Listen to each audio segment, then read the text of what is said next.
Quando a proteção das leis humanas for retirada dos que honram a lei de Deus, haverá nos diferentes países um movimento simultâneo com o fim de destruí-los. Aproximando-se o tempo indicado no decreto, o povo conspirará para desarraigar a odiada seita.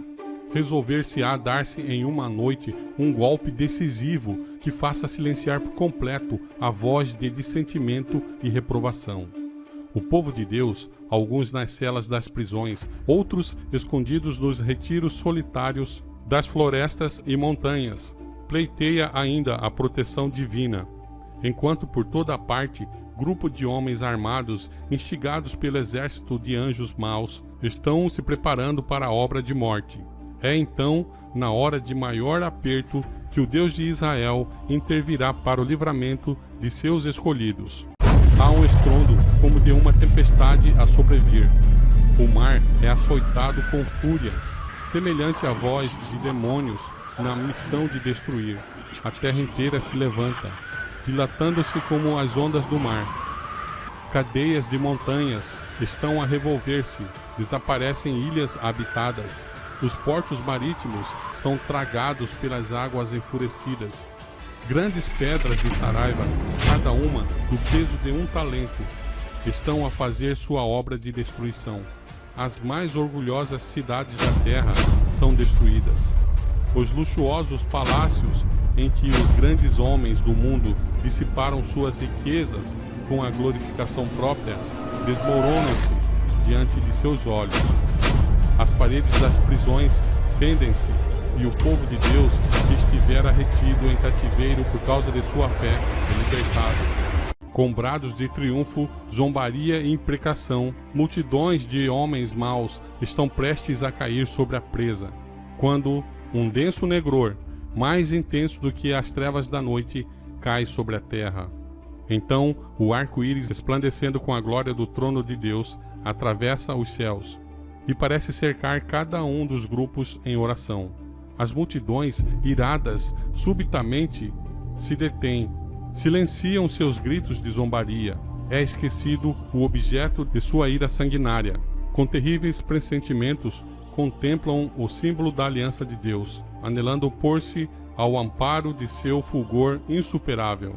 É ouvida pelo povo de Deus uma voz clara e melodiosa dizendo: olhai para cima.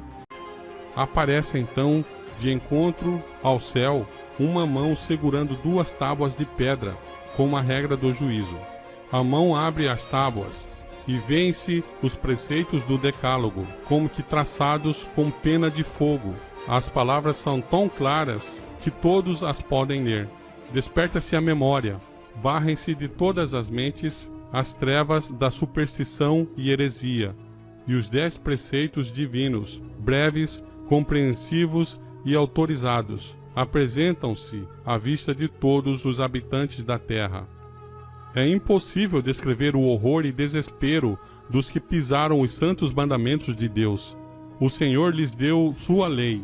Eles poderiam haver aferido seu caráter por ela e conhecido seus defeitos, mas a fim de conseguir o favor do mundo, puseram de parte seus preceitos e ensinaram outros a transgredir. Os inimigos da lei de Deus, desde o ministro até o menor dentre eles, têm nova concepção da verdade e do dever. Demasiado tarde, veem que o sábado do 4º mandamento é o selo do Deus vivo. Tarde demais, veem a verdadeira natureza de seu sábado espúrio e o fundamento arenoso sobre o qual estiveram a construir. Acham que estiveram a combater contra Deus.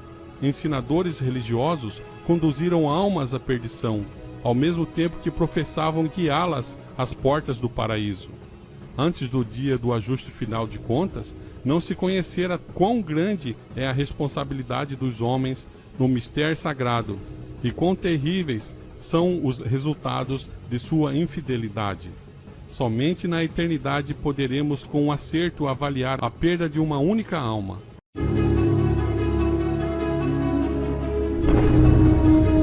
Os ímpios estão cheios de pesar, não por causa de sua pecaminosa negligência para com Deus e seus semelhantes, mas porque Deus venceu. Lamentam que o resultado seja o que é, mas não se arrependem de sua impiedade. Se pudessem, não deixariam de experimentar todo e qualquer meio para vencer. O mundo vê aqueles dos quais zombaram e escarneceram e que desejaram exterminar passarem ilesos através das pestilências, tempestades e terremotos. O ministro que sacrificava a verdade a fim de alcançar o favor dos homens percebe agora o caráter e influência de seus ensinos. É à meia-noite que Deus manifesta o seu poder para o livramento de seu povo. O sol aparece resplandecendo em sua força. Sinais e maravilhas se seguem em rápida sucessão. Os ímpios contemplam a cena com horror e espanto, enquanto os justos veem com solene alegria os sinais de seu livramento. Tudo na natureza parece desviado de seu curso. As correntes de água deixam de fluir. Nuvens negras e pesadas sobem e chocam-se umas nas outras. Vem a voz de Deus como o som de muitas águas, dizendo: está feito. Essa voz abala os céus e a terra. Há um grande terremoto como nunca tinha havido desde que há homens sobre a terra. Há um estrondo como de uma tempestade a sobrevir. O mar é açoitado com fúria.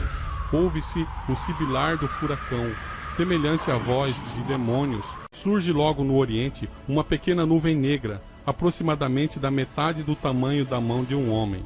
É a nuvem que rodeia o Salvador e que, à distância, parece estar envolta em trevas. O povo de Deus sabe ser esse o sinal do Filho do Homem. Jesus na nuvem avança como poderoso vencedor. Vem ele vitorioso no céu e na terra para julgar os vivos e os mortos. Fiel e verdadeiro, ele julga e peleja em justiça. E seguiram-no os exércitos no céu. Com antífonas de melodia celestial, os santos anjos, em vasta e inumerável multidão, acompanham-no em seu avanço.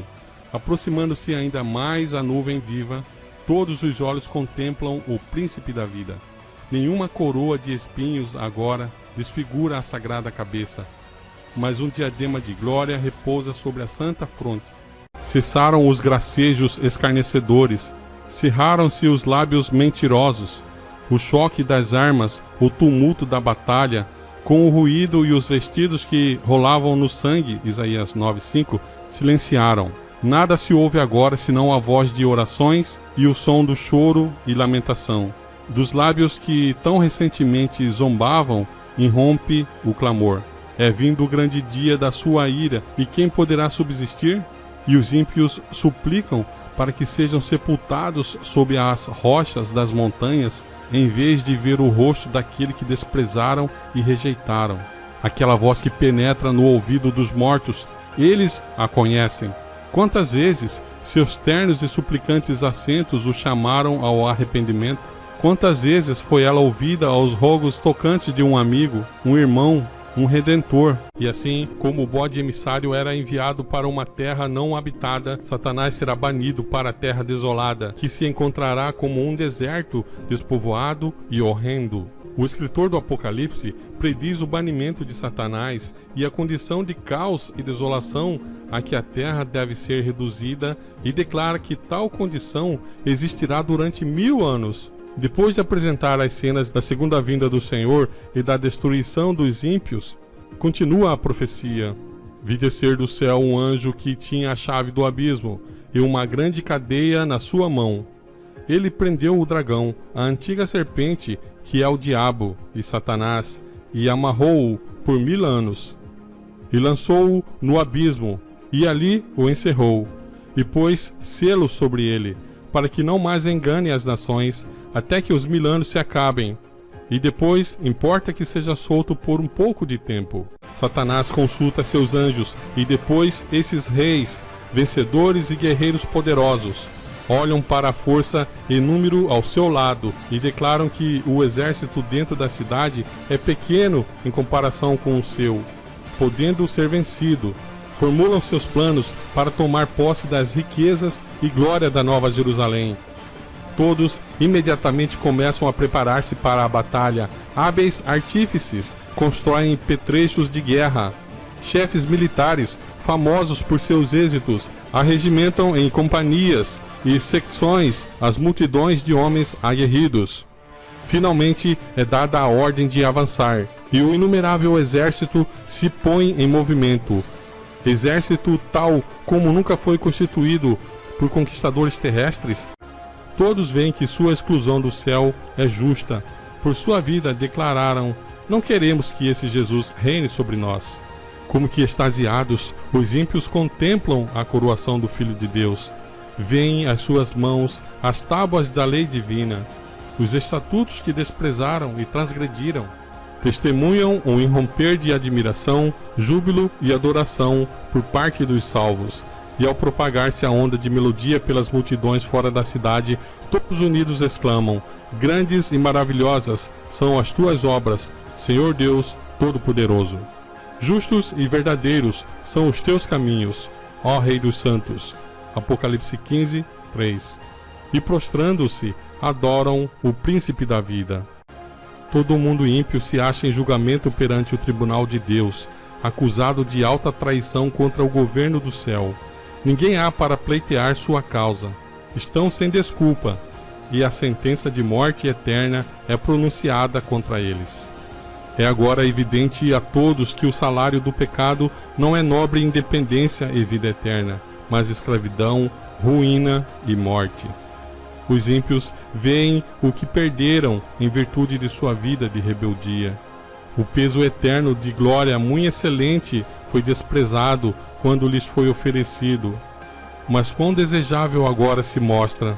Tudo isso, exclama o perdido, eu poderia ter ganho, mas preferi conservar essas coisas longe de mim. Oh, estranha presunção! Troquei a paz, a felicidade e a honra pela miséria, infâmia e desprezo.